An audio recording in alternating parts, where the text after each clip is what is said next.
За үзэгч та бүхэн амлан ирээ. Монголын үндэсний олон нийтийн телевизийн Монголын мэдээ суваг тойм тайлбар хөтөлбөрөөр эхэлж байна.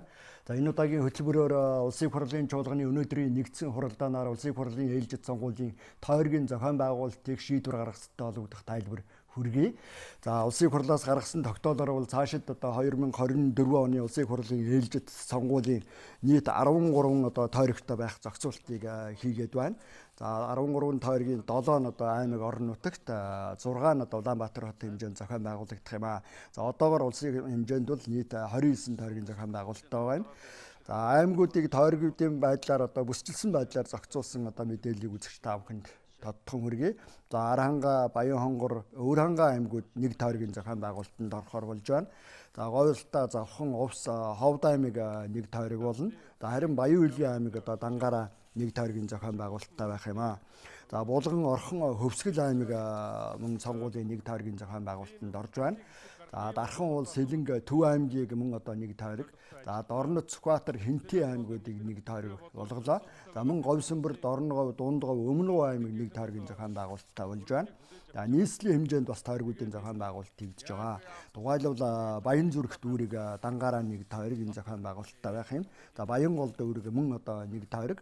За Сүхбаатар, Чингэлтэй дүүргүүдийг хамтдагч нэг тойргийн зохион байгуулалтанд оруулж байна. За Сонгон хайрхан дүүрэг тусдаа нэг тойрог байна.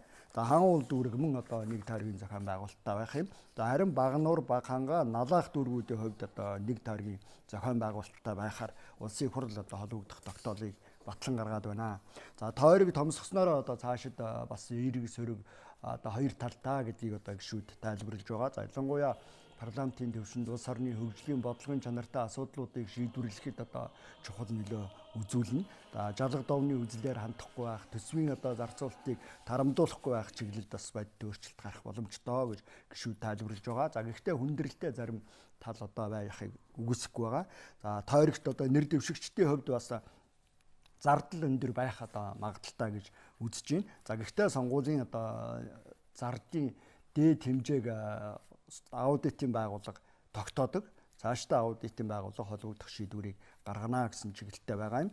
За сурчлагын хугацаа богино учраас одоо нэр дэвшигчийн хувьд тойргийн одоо бүх сум аймагаар одоо явж уулзалт хийх боломж нь бас хязгаарлагдана. Тиймээс сурчлагын бас шинэ хэлбэрт анхаарах нь оновчтой байж болох юм аа гэдэг тухайн асуудалч яригдж байна. За Баян-Улгийн аймгийн хувьд бол нэг тойрог болох нь бол одоо бас үндэсний цөөнхийн одоо сонгогдох эрхийг одоо хангах чиглэлд бол бодиттой зохицуулт болсон гэж улсын хурлын удирдлага тайлбарлаж байгаа. За Улаанбаатарыг одоо цаашдаа аливаалахаар цөөн тойрогтой болох зохицуултыг хэн зөв гэсэн байр сууриас одоо улсын хурлын зарим гишүү хандж байгаа юм. За одоо улсын хурлын чуулганы нэгдсэн хуралдаанаас үзэгч та бүхэнд хүргэж байна. Жилсэн хөгжлийн гол зорилго нь хамтдаа хөгжихийн төлөө ийм зорилготой бөгөөд үндэс угсаагаар биш эдийн засгийн болон газар зүйн байрлалаар нь аймаг дүүргийг бүсчилж байгаа гэж ойлгож байгаа. Хэрвээ Баян-Улгийн аймгийг үндэсний цөөнх гэж нэг тойрог болгох юм бол Монгол улсын үндсэн хуулийн үндэстэн угсаатныг үл ялгуурлах тэгш байдлын зарчмыг болон хүний эрхийг ноцтой зөрчсөн зөрчил болно гэж ингэж үзэж байна. Баруун 5 аймаг, баруун бүс гэж байдаг болохоос биш Баян-Улгийн гэдэг бүс бол байхгүй. Хэрвээ баруун бүсээс Баян-Улгийн аймгийг ингээд гаргаж байгаа л үүнийг ялгуурлан гадуурхалт гэж харж байна. Баян-Улгийн аймгийн сонгогчид бусад аймгийн сонгогчтой яг адил үндсэн хуулиар олгогдсон бүрэн эрхээ эдэлж Монгол улсын хөгжил дэвшилд дуу хоолойгоо өргөх эрхтэй. Бусад аймгийнхаа хөгжил дэвшилд сонгох эрхээ эдлэх ёстой. Яагаад зөвхөн Баян-Улгийн аймгийн сонгогчид аймаг дотроо нэр дэвшиж байгаа хэдхэн хүмүүсээ сонгох ийм эрхийг хязгаарласан шийдвэр гаргах гээд байгаа юм бэ гэдэг ийм асуулт байна. Жишээлбэл Сүхбаатар аймгийн иргэд Дорнод Хинтээ аймгаас нэр дэвшиж байгаа нэр дэвшигчийг сонгох эрхийг эдэлж штэ. Тэгээ яагаад энэ ялгууртай ийм одоо шийдвэр гаргах гээд байгаа юм бэ? Хэрвээ нэг аймаг ингэж ганцаараа үлдэх юм бол бүсчилсэн гэдэг концепц загвар маань алдагдах гээд байна гэж харж байна. Монгол улсын үндсэн хуулийн 14-2-т хүнийг үндэс угсаа, хил, арсны өнгө, нас хүйс, нийгмийн гарал байдал, хөрөнгө чинээ, эрхэлсэн ажил, албан тушаал, шашин шүтлэг, үзэл, бодол, боловсрлоор нь ялгуурлан гадуурхаж үл болно хэмээн тунхагласан. Тийм учраас улсын хурлын гишүүд та бүхэн үндсэн хуулиа дээдлэн хэнийг ч ялгуурлахгүй, гадуурхахгүй байх үзэл санаандаа эзэн болж энэхүү чухал асуудлыг олон талаас нь бодож зөв шийдвэр гаргана гэж найдаж байна. Тэгээ ажлын хэсгээс би энэ асуултыг мөн асууж байна. Хоёрдугаарт нь хүн амын тоо тэнцвэргүй аймагуудыг нэгтгэснээрээ хүн ам багтай аймагуд нутгаасаа төлөөлөлгүй болно гэдэг ийм эрсдэл байгаа. Энэ хоёр асуултанд хариулж өгнө үү? Өнөөдөр бол Баян-Улгийн аймаг 3 мандаттай байгаа. За Баян-Улгийн аймаг бусад аймагуудтай нийлээд бүс болоод энэ бол бид нар сонгуулийн тойргийн тухай л ярьж байгаа. Мөн хэрв танилцуулгын дотор үнэлсэнийг анхаарсан бол үндсэн хуулийн заалт Монгол Улс төрийн байгуулалтын хувьд нэгдмэл байх ёстой зарчмыг эндээ бодолцсон. За тогтоолын 4-р 3-р заалтанд байна уу? Энэ бол салангат тустай ус зөвхөн сонгуулийн тойргийн хувьд ийм бүсийн хөгжлийн хувьд бол аль бүст хамаарагдах ёстой. Тэр бүс нь өөрөө мэдээж Монгол улсын бүрэлдэхүүн хэсэг. Тэр бүрэлдэхүүн хэсэг дотроо орж байгаа нэг бүрэлдэхүүн хэсэг нь Баян-Улгийн аймаг шүү гэдгийг зааж өгсөн байгаа. Бид нар их олон янзаар тооцоо хийж үзэхэд янз бүрийн дүн гарч ийн лээ. Ер нь бол төлөөлөлттэй байх нь мэдээж одоо шаардлагатай. 3-4 аймагтай нэгтгэчихээр одоо багаасаа илүүч гарах боломжтой тооцоо гардаг хүмүүсийн үзэж байгаагаар ер нь сая одоо баяр сайхан гишүүн хэлж байгаа шиг яг тухайн аймаг төлөөлөлгүй үлдэгч бас ийм онлын боломжууд байгаа юм байна. Тэгээд ярьж байгаад тал талаас нь ярьж байгаад нэгдүгээрт энэ бол нэгдмэл улсын зарчимд нийцчих ёстой гэдэг юмыг хуулийнхаа тогтоолынхаа төсөл заалт хуулийн заалтуудаа тусгаад за хоёрдугаарт ер нь ч бас сүүлийн үед бусад улс орнууд ялангуяа энэ олон цөөхөн хүндэтгэж олонхон шийдвэр гаргадаг зарчимтай тогтолцоотой улс орнуудын улс төрийн тогтолцоо төрийн эрх барих байгууллагуудаа сонгож байгаа арга хэлбэрт гарч байгаа хандлагуудыг ажиглаад үзэхэд ийм тодорхой хэмжээний цөөн хийн бүлэг нийгмийн тодорхой бүлэг давхрын төлөөлөл энэ юмнуудаа сонгуулиар дамжуулж төрийн эрх барих хууль тогтоох дэд байгууллагада оруулж их нь зүйтэй гэсэн ийм нэгдүгээр онлын практикийн зүйлүүд бол хандлага ингээд энэ тал руу явж байгаа юм байна л. Тэгээ энэ бүхнийг бодолцож үзээд сонгуулийн тойргийн хувьд бол ийм бүсийн хувьд бол энэ бол Монгол улсын хөгжлийн бүсчилсэн хөгжлийн бодлогын хүрээнд баруун бүсийн буюу тэр 4-5 аймгийн нэг бүрэлдэхүүн хэсэг шүү гэдэг агуулгатайгаар тогтоолын төслөө боловсруулж оруулж өгсөн гэдгийг хэлье. Занданчтар дараа нэмэх үү. Бид нар бас байнгын хорон дээр яхад нэлээд тал талын тайлбарыг сонссон. Занданчтар дараа зориуд санал гаргаж байгаа тогтоолын төсөлдөө эрх зүйн зохицуултын зөв болгох, ойлголтоо нэгдмэл болгох энэ зүйлүүдийг заавал тусах ёстой шүү гэж ярьж ирсний дагуу байнгын хороонд орсон төсөл дээр нэг заалт нэмж оруулсан байгаа гэдгийг бас хэлье. Монгол Улсын их хурлын 24 нийлж сонгуулийн тойрог байгуулах тойргийн мандатын дугаар нутаг дэвсгэрийн төвийг тогтоох тухай Монгол Улсын их хурлын тогтоолын төслийг дэмжиж байгаамаа. За энэтэй холбоотой засгийн газрын Монгол төрийн бүсчилж хөгжүүлэх асуудлыг бас дэмжиж байгаа. Цаашдаа шинэ бүсчилж хөгжүүлэхгүй л өнөөгийн улс орны хөгжлийн байдал тулгамж байгаа асуудлыг чи бас ойлгож байна л да. Гэхдээ Баян-Улгийн аймгийг Монгол улс нэгдвэл нэг улс шүү дээ. Баян-Улгийн аймгийг тусад нь нэг бүс болгоод асуудал тусад нь гарах асуудал бас энэ үндсэн хуулинд харилцах юм биш үү? Энэ сонгуулийн юунда яаж зогсуулсан бол үндсэн хууль зааснаар бас үндэсний цонхийн сонгох эрхийг хүндэж байгаа Монгол төрлөө бас баярлж байгаамаа. Аймгийнхаа нийт ард иргэд өмнөөс манай аймагт чи Уранхай, Тува, Дөрөвд олон үндэсний ястан байгаа. Гэхдээ цаашдаа энэ Монгол улсын хөгжилд бүсчилж хөгжүүлэх асуудал дээр Баян-Улгийн аймаг цөөхөн төлөөлөлтөй наадтай аймагуд ч 10 гэд 12-оос 15 төлөөлөлтөй бас улсын төсвийн хөрөнгөөртөө хайрлтын асуудал дээр одоо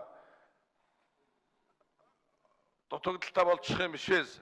Ягаад гэвэл баян хөдөлгөөний ховд ус 3 одоо стратегийн чухал аймагуд цаашаага дундуудаастай холбох Орос, Хятад, Урагшаа, Хятад цаашаага одоо дунд Азийн улсуудтай холбох, Станы оронтой холбох худалдааны аймаг хийх хэд нэлээд одоо стратегийн чухал аймаг л да. Энэ талаар одоо бодсон асуудал байгаа юм болов.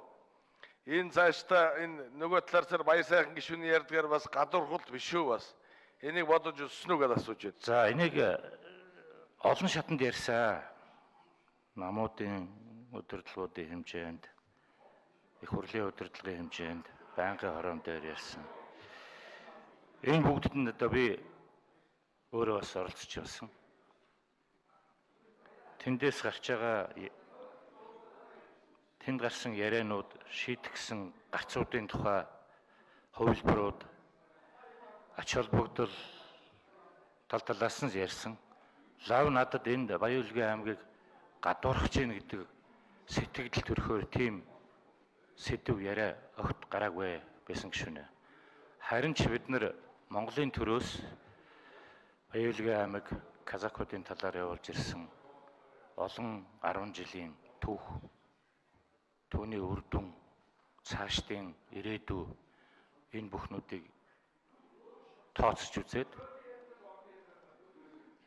маш юмгүй үгээр хэлэхэд хамгийн наад захын доотлын төвшөндөө энэ аймгийн төлөөлөл байх хамгийн баталгаатай хөлбөр нь юу вэ гэдэг тал дээр бас их тойруулж олон янзаар ярьсан. Мэдээж энийг ярихдаа Баян Улгийн аймаг бол Монгол улсын одоо нэг аймгийн хувьд тэгж одоо ганцаараа ингэж байвал бүс нутгийн хөгжлийн асуудлаас хоцрогдох талууд байх гэдэгтэй нь уялдуулаад бүс нутгийн хөгжлийн үзэл баримталтаа нийцүүлж энэ тогтоолын 3 дугаар заалтан дээр жишээ нь баруун тавин аймаг бол эдийн засгийн хөгжлийн нэг бүсээ гэдгийг зориуд зааж өгсөн. Энэ өөрөө зүгээр санамсаргүй оруулсан заалт биш. Жишээ нь төсөв хөгжлийн асуудал, бүсийн хөгжил бус бустай яаж уялдах вэ гэдгээ Баян Улгийг тусднууш бүхэлд нь аймгийг бүсийг ярьж хоорондын уялдааны ямар байх юм, бусад бүсүүтэй ямар байх юм гэдгээ бүх зүйлийг хамт ярих ёстой шүү гэдэг санааг оруулж өгч тэр 3 дугаар заалт орсон гэж ингэж бодож байгаа.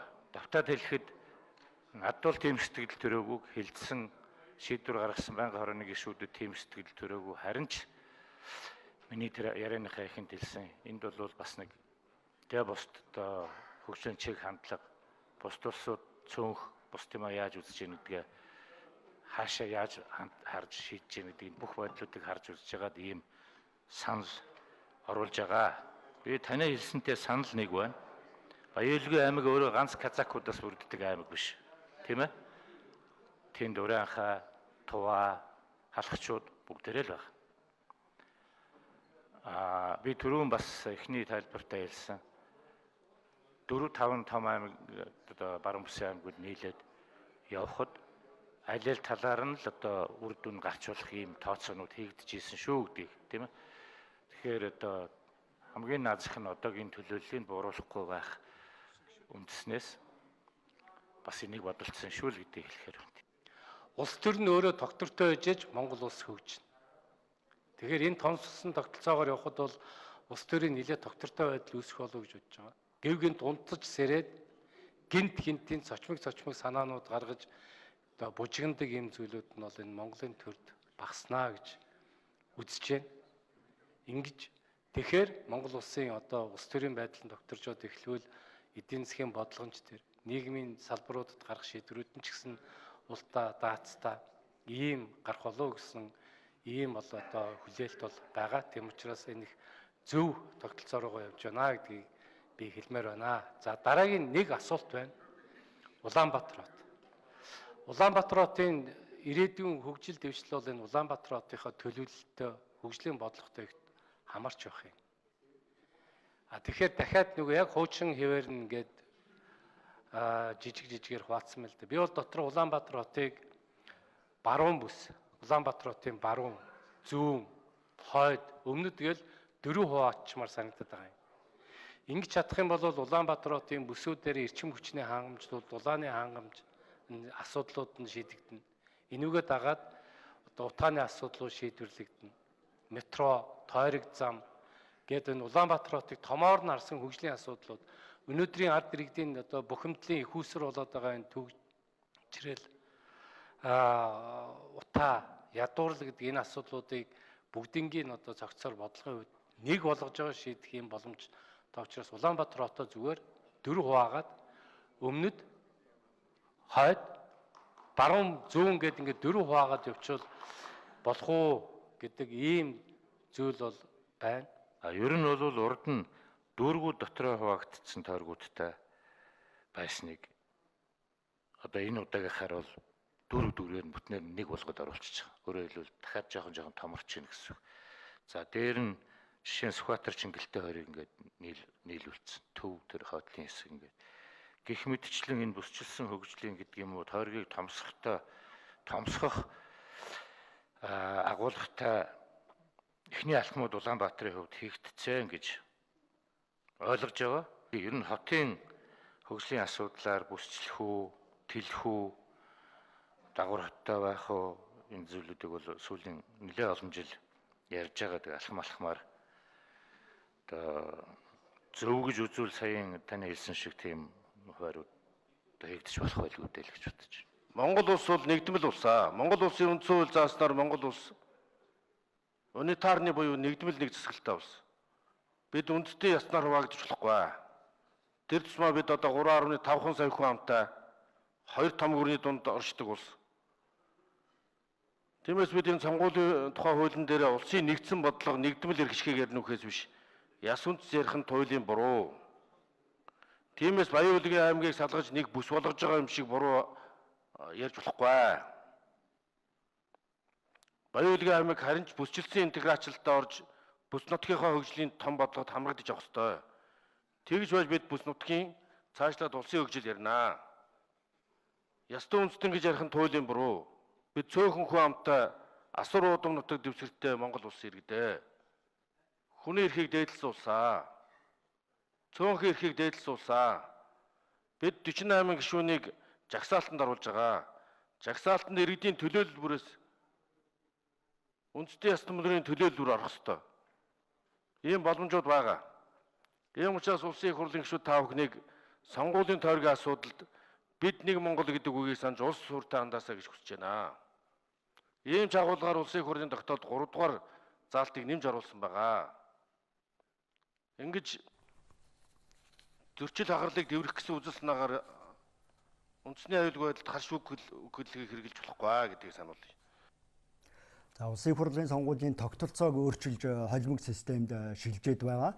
За мөн сонгуулийн тойргийг томсгосон. За ингэснээр одоо сонгогчийн санал өгөх зарчим бас тодорхой хэмжээгээр өөрчилөгдөнө. За тойргоос одоо шууд нэр дэвшигчдийг сонгогчид одоо сонгохдоо ер нь тойрогт нэр дэвшиж байгаа мандатын тоотой тэнцүү тооны нэр дэвшигчдэд санал өгөх ёстой. Өөрөөр хэлбэл за тухайн тойрог 9 одоо мандаттай байгаа нөхцөлд одоо 9 нэр дэвшигчид сонгогч саналаа өгөх одоо ийм хувилбар бий болж байна гэсэн үг. За мөн улс төрийн нам эвсэлд одоо сонгогч саналаа өгнө. Тийм хоёр одоо өөр төрлийн санал өгнө. За гадаад сонгогчдын хувьд бол одоо зөвхөн улс төрийн нам эвсэлд одоо санал өгөх хувилбараар хууль эрх зүйн орчин бүрдээд байгаа юм аа. За сонгуулийн кампанит ажлыг бол 2024 оны 1-р сарын 31-ээс эхлүүлэх хувилбар яригдж байгаа. Холбогдох тогтоолын төслийг одоо улсын их хурлын ажлын хэсэг одоо тусад нь санаачлан өргөн мэдүүлсэн. За санал авах өдрийн одоо тов тогтоох шаардлага үүсэж байгаа. Тогтоолын урьдчилсан төслийн хувилбараар бол одоо 6-р сарын 20-наас 23-ны өдрүүдэд гадаадын улс орнууд одоо сонгогчдын саналыг аавна. За харин 6-р сарын 28-нд үндсэн санал хураалт болно гэсэн чиглэлтэй байна. За ер нь бол одоо санал хураалтын өдөр товыг тогтоохтой холбоотой асуудлаар улсын их хурлдах ардчилсан намын бүлэг бас нухацтай ярилцах шаардлага байна гэдэг үүднээс чуулганы нэгдсэн хуралдаанаас түр завсарлага авсан. За асуудал одоо маргаашийн нэгдсэн хуралдаанаар үргэлжлэн яригдах болов уу гэсэн чиглэлтэй байгаа юм аа. За үзэгч та бүхэнд сонгуулийн тойргийн зохион байгуулалттай холбогдох тайлбар хүргэлээ.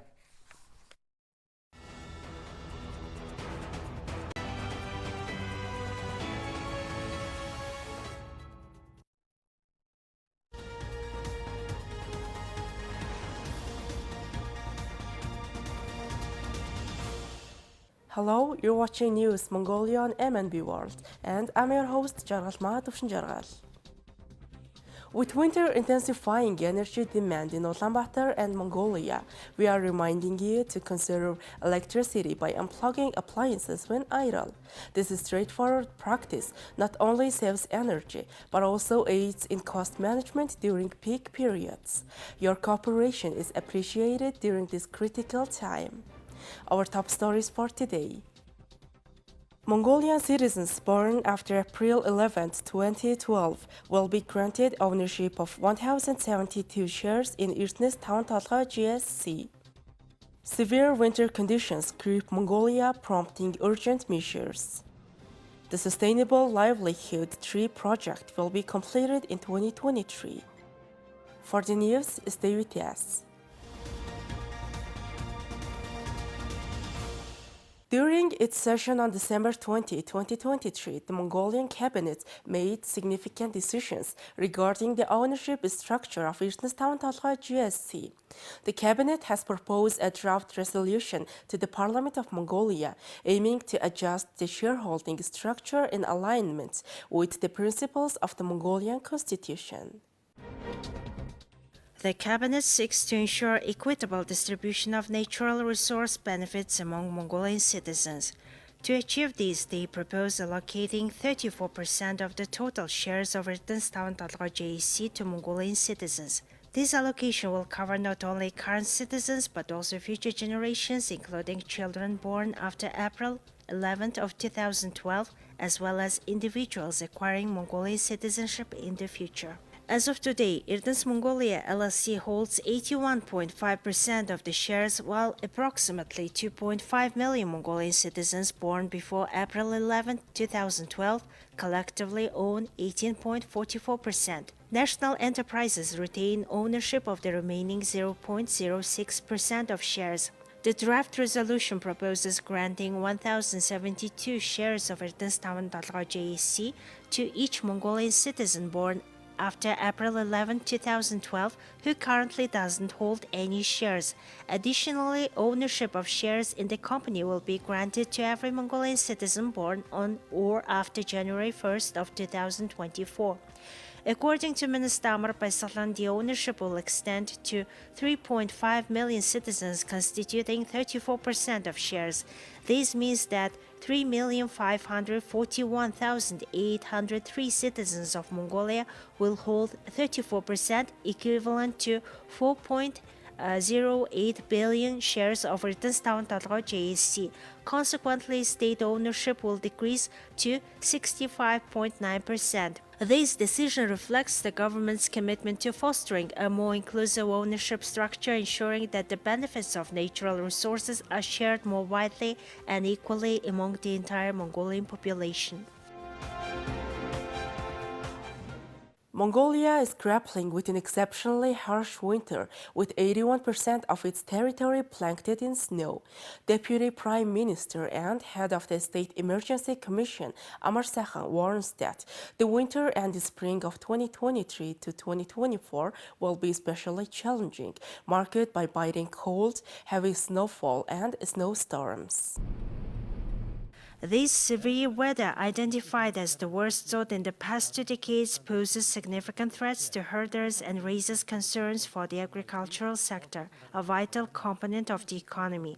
Parliament's Standing Committee on Environment, Food and Agriculture convened this week to discuss the current situation and the outcomes of measures taken for the outwintering of cattle. Deputy Prime Minister Amar Sakhan, as directed by Parliament and the government of Mongolia, personally inspected winter conditions and mitigation efforts in 11 Soms of Arkhanqa and Zavkhan provinces. According to the Mongolian National Agency for Meteorology and Environmental Monitoring, 70% of the country's total territory is at high risk of drought, including Ovs, Sukhbatr, Khinti, Dornkov, and 26% at moderate risk. Deputy Prime Minister Amar Sakhan stressed that the drought crisis extends beyond herders, affecting the agricultural sector, a critical player in the nation's economy and food supply. To address these challenges, Deputy Prime Minister Marsehan outlined key actions and measures, including securing financial resources to boost local fuel supplies, releasing herders' meat into the market,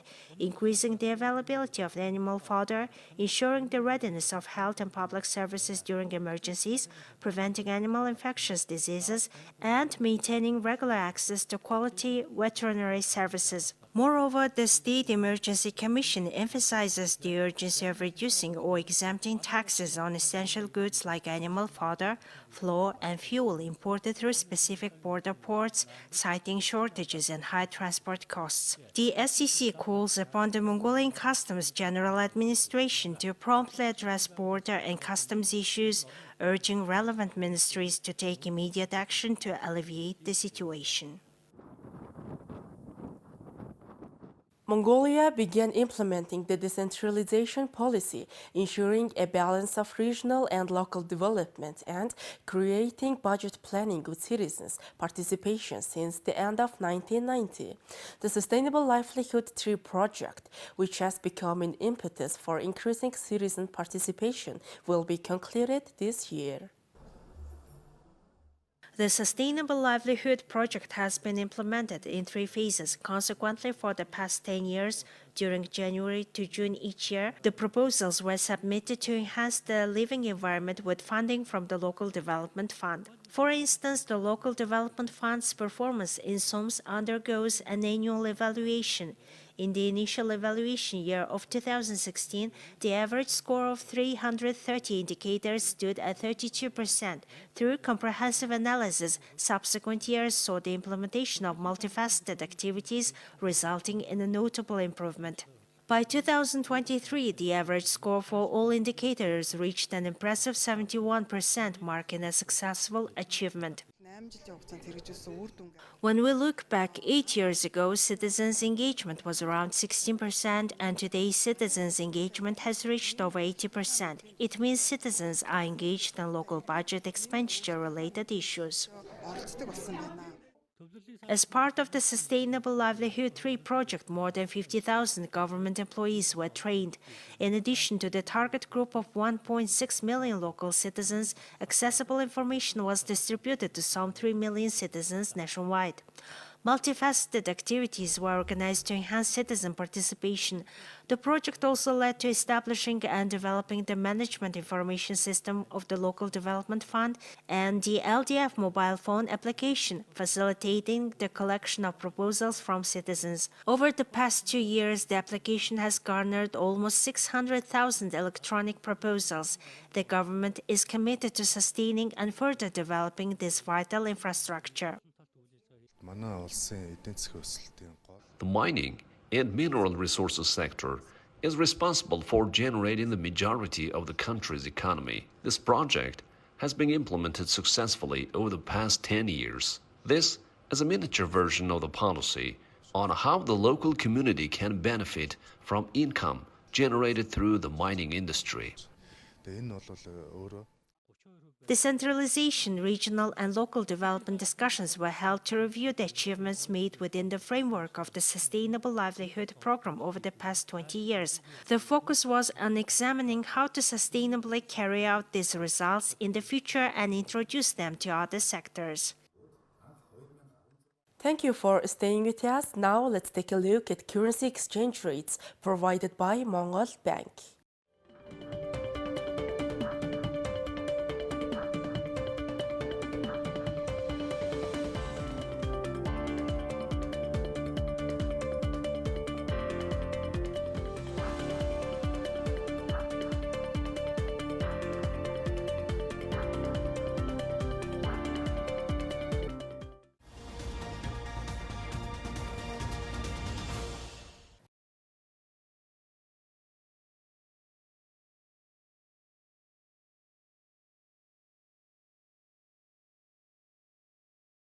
Raided a series of hospitals and shelters in the north, detaining men in search for militants and expelling others taking refuge there. After meeting with Israeli officials Monday, U.S. Defense Secretary Lloyd Austin urged Israel to protect civilians, but reiterated America's support for Israel in its war against Hamas. Austin's remarks signaled that the U.S. would continue shielding Israel from growing international calls for a ceasefire as the United Nations Security Council again delayed a vote, and would keep providing aid for one of the 21st century's deadliest military campaigns.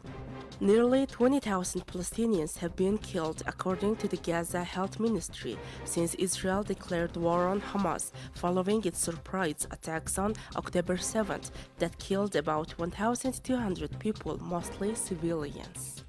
The militants took about 240 hostages back to Gaza. Hamas controlled the Gaza Strip, and its health ministry doesn't differentiate between civilian and combatant deaths. Thousands more Palestinians lie buried under the rubble of Gaza, the United Nations estimates. Prime Minister Benjamin Netanyahu said on Wednesday that anyone thinking Israel will soon stop the war against Hamas is not connected to reality. In a recorded video address, Netanyahu repeated his point that all Hamas members from top to bottom have only two options: surrender or be eliminated. Israeli Prime Minister Benjamin Netanyahu has declared a commitment to continuing the fight, the complete elimination of Hamas, emphasizing a pursuit of victory. Netanyahu outlined the set goals, including the eradication of Hamas, the release of hostages, and the elimination of the threat from Gaza. He asserted an ongoing offensive against Hamas with determined resolve, employing aggressive tactics and leaving terrorists with only two options: surrender or face death. He spoke as the United Nations Security Council was expected to vote later on a resolution calling for an urgent and sustainable cessation of hostilities, amid reports of discussions on a potential new deal to secure the release of more Israeli hostages held by Hamas. Czech President Peter Pavel on Wednesday held talks with his French counterpart Emmanuel Macron in Paris. During a news conference following the meeting, they both pledged support to Ukraine and for their enlargement of the European Union. Both countries are aware of the importance of continued support to Ukraine and the risks of possible Russian success, noted President Pavel. The meeting came at the start of a two-day visit to the French capital by Pavel. As well as discussing Ukraine, the two leaders were also expected to discuss Gaza and the future of nuclear energy. Meanwhile, French President Emmanuel Macron emphasized the importance of natural alliances for the enlargement of the European Union. He highlighted significant decisions made at the European Council, including the initiation of accession talks for Ukraine and Moldova. In the face of the war returning to the European continent, Macron expressed a shared vision with unspecified allies on the strategic interest of welcoming new members to the European Union. Additionally, he pledged unwavering long-term support to Ukraine across political, diplomatic, economic, and military dimensions. French government spokesman Olivier Véran on Wednesday said the parliament has approved a divisive immigration bill. He made the statements following the Council of Ministers. The bill intended to strengthen France's ability to deport foreigners considered undesirable, prompting a heated debate after the far right decided to back the measure. French government spokesman Olivier Véran announced that the bill, now a law, will be submitted to the Constitutional Council by the President of the Republic. Véran outlined the delicate balance the legislation strikes between the no borders approach of the left and the zero immigration stance of the far right. He emphasized the guiding principles of unity, efficiency, justice, and usefulness. In summary, the policy aims to improve the expulsion process for those posing a threat, enhance effectiveness in denying stay for undesired foreigners, and boost integration efforts for those wanting to remain by emphasizing language learning, adherence to values, and access to employment. The bill passed the lower house of the parliament, the National Assembly, with 349 to 186 votes late Tuesday. It had previously been voted by the Senate. The vote comes after parliament members from French President Emmanuel Macron's centrist majority and the Conservative Party. The Republicans found a compromise to allow the next to make its way through the complex legislative process. Macron's government doesn't have a majority in parliament. The Conservatives, who pushed for a hardline approach, said the compromise text features provisions to reduce the number of migrants coming to France, notably by limiting foreigners' access to social benefits. Many saw the negotiations as a sign of a shift to the right by Macron's government. Health Minister Aurélien Rousset, who previously worked for the socialist government before rejoining Macron's camp, resigned Wednesday to show his opposition to the immigration bill. He will be replaced on a temporary basis by a junior minister, the government spokesperson said. The United States flew a long-range bomber for joint drills with the South Korea and Japan on Wednesday in a show of force against North Korea, days after the North performed its first intercontinental ballistic missile test in 5 months. South Korea's Joint Chiefs of Staff said in a statement the trilateral training of South Korea's southern island of Jeju was meant to strengthen the country's joint response against North Korean nuclear threats. The exercise involved a B-1B bomber and South Korean and Japanese fighter jets, the statement said. It said it was the 13th time that U.S. bomber has been temporarily deployed near and over the Korean peninsula this year. A B-1B is capable of carrying a large conventional weapons payload. North Korea has previously called a bomber's deployment proof of U.S. hostility and had reacted with missile tests. Now let's take a look at weather forecast for world major cities.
Well, that's all for today. Thank you for staying with us.